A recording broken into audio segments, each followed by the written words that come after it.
4 525 cas de paludisme ont été enregistrés en 2024 à Ziguinchor, des chiffres alarmants qui prouvent que la maladie demeure toujours dans le département. Oui, actuellement pour l'année 2024, on a enregistré 4 525 cas de paludisme.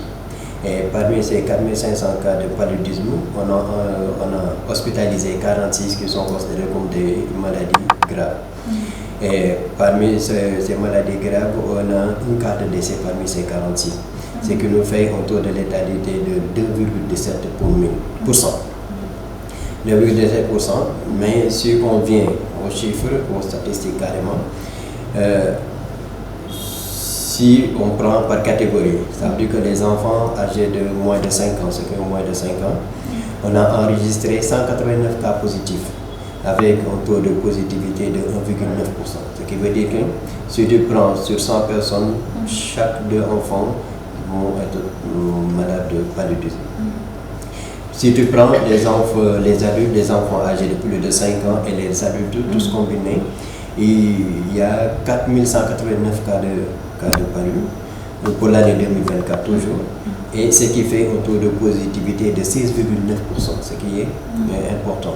Mais si on prend uniquement les femmes enceintes, il y a 147 cas qui sont positifs. Une augmentation des cas a été notée en 2024, une situation qui peut s'expliquer par plusieurs facteurs. Parce que dans un premier temps, il y a ce qu'on appelle la rupture des moustiquaires, surtout cette année, où ça a eu depuis pratiquement le mois de juillet qu'on n'a pas eu de moustiquaires. Et donc il n'y a pas de rotation, il n'y a pas de vente de moustiquaires. Donc c'est ce qui fait que le nombre de cas a augmenté, de même que les cas graves ont augmenté aussi. Oui, la maladie est toujours présente et actuellement on prévoit de faire une campagne de distribution de moustiquaires imprégnés d'insecticides qui va commencer incessamment. Actuellement on est dans le processus, c'est la formation des relais communautaires qu'on est en train de faire.